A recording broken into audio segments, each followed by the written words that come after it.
Contact logged at 0314 station time, and I almost didn't flag it. I was the Keth Conclave's swarm thought interpreter aboard the observation frigate Keth Osal, stationed at the Lethvar corridor's edge. Close enough to record the Vorreth advance, far enough, we believed, to survive it. My function was translation. I read the swarm's distributed signal mass and rendered it into language the Conclave's War Council could process. 6 systems in 11 months. The Vorreth did not conquer, they consumed. Hull material, atmosphere, biological substrate, the swarm's 10 zero-zinned bio-grown vessels, broke a thing open and digested it. And what remained entered the archive as reclaimed mass. The Conclave had no answer for them. Nobody did. The contact was a single hull, inbound from the Terran transit corridor at bearing 7 Mark 14. My scanner identified it as a deep hull carrier configuration. The long, blocky profile of a vessel designed to move colonists or cargo across interstellar distances. It was enormous. 6.2 kilometers stem to stern. The color of cooled slag, dark and dull, and giving back almost nothing on active scan. No running lights, no transponder burst. Crossed into the engagement zone without slowing and without hailing anyone. Not the Conclave, not the Vorreth, not my frigate sitting at the corridor's edge with every sensor array at full gain. I logged it as a probable refugee vessel and returned my attention to the swarm. The Vorreth advance mass was 10,000 strong that morning. Spent 4 months learning to read their distributed thought pattern.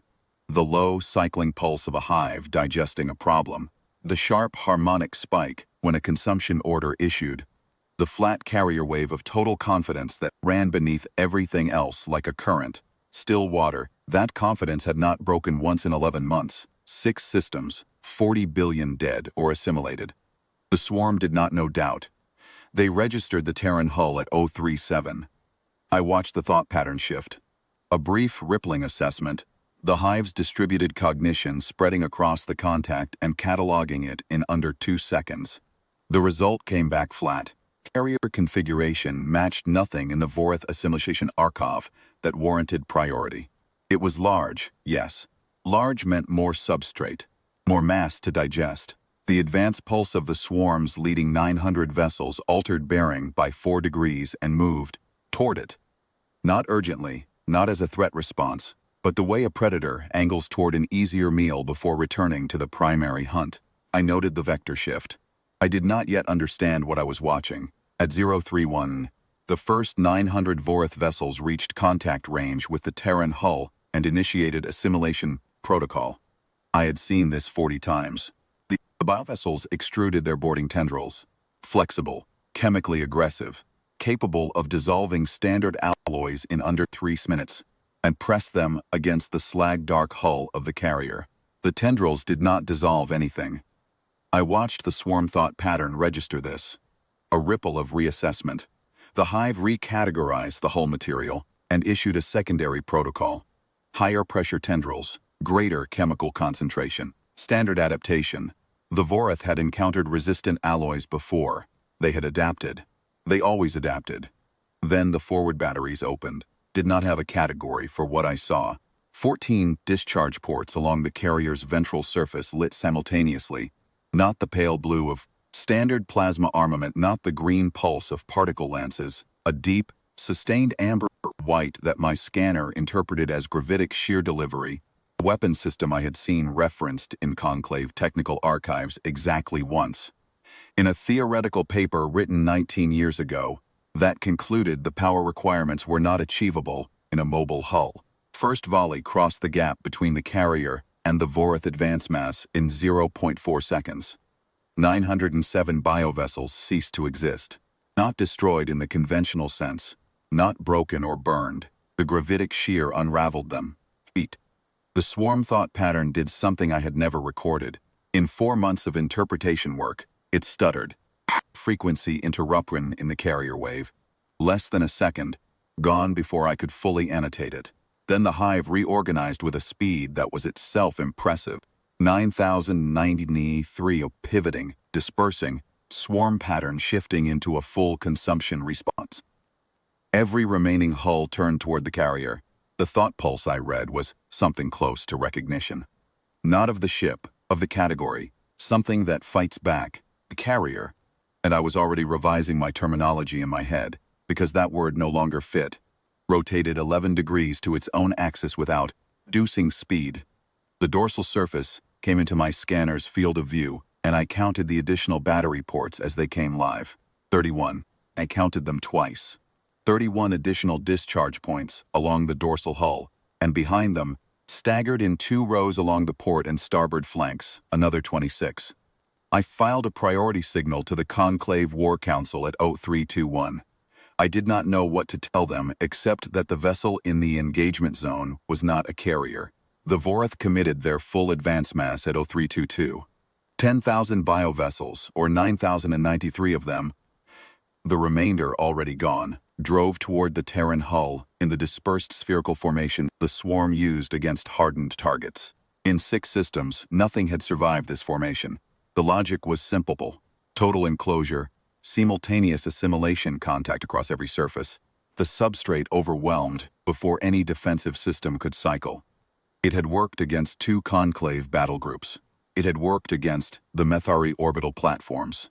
It had worked against everything the swarm had touched. The Terran hull did not attempt evasion. What happened in the next 9 minutes, I have reconstructed from my scanner logs 17 times, and I still cannot render it in language that does not sound like fabrication. The carrier, I will call it what the Conclave later designated it, once we had access to Terran registry data. The UXIS Vorreth Swarm listed in Terran records as a deep deployment carrier dreadnought, hull classification Cradle-Ship, launched 14 weeks prior on its first operational deployment. The Vorreth Swarm fired in continuous rotation, across all battery axes simultaneously, and moved through the enclosing swarm mass, rather than holding position within it. It moved through them.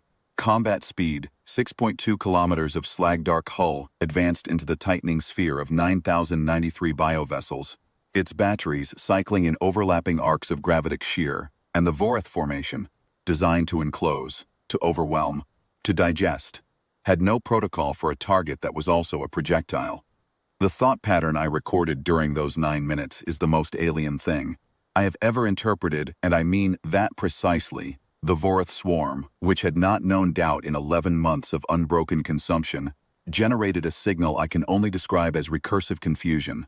The hive kept recategorizing: carrier, weapons platform, mobile artillery, predator.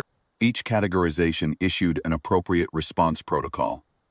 Each response protocol met a hull that had already moved, a battery arc that had already shifted, a dispersal pattern that the Vorreth Swarm's targeting system had already accounted for.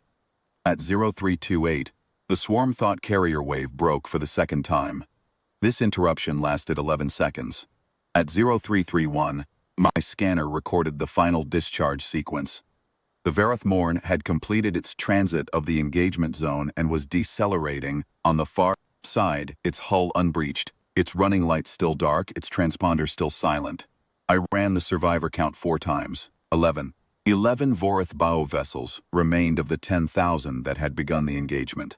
They were moving at maximum dispersal speed on divergent headings, not a retreat in any organized sense, the scattered flight of a hive, whose distributed cognition had suffered a damage my interpretation framework had no term for.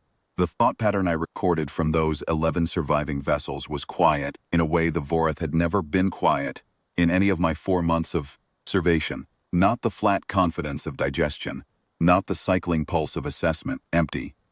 The way a room is empty after something large has left it. The Vorreth Swarm logged no distress signal during those 9 minutes. It requested no assistance from my frigate or from the Conclave assets at the corridor's edge.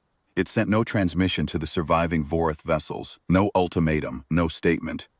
When its deceleration burn completed, it oriented itself on a bearing that took it deeper into Vorreth-held space, into the 6 consumed systems, into the swarm's interior, where 10, soon, vessels had just become 11. And the hive's thought pattern had gone to something like silence. I filed my report to the Conclave War Council at 0347. I told them exactly what my scanner logs showed. I told them the Vorreth Swarm was not a carrier. I told them the Terran registry listing of Cradle-Ship was a classification I did not have the context to interpret correctly until I had watched it work. I told them that the Vorreth Swarm had consumed 6 systems and 40 billion leaves in 11 months, had required 9 minutes, and cost the Vorreth Morn nothing. What I did not tell them, what I wrote instead in my private log, because I did not think the War Council needed the information, and I was not certain I could explain it without sounding as though my cognition had been compromised, was the thing that sat with me through the rest of that watch and has not left me since. The Vorreth Morn had not come to the Lethvar corridor to answer a distress signal. The Conclave had not called for it. It had not been assigned to this engagement zone. It had arrived without announcement and left without acknowledgement. And the Terran registry data that came back through the Conclave's intelligence channels 3 days later listed its mission classification in 2 words I spent a long time considering. First deployment. This was the Vorreth Morn's first time.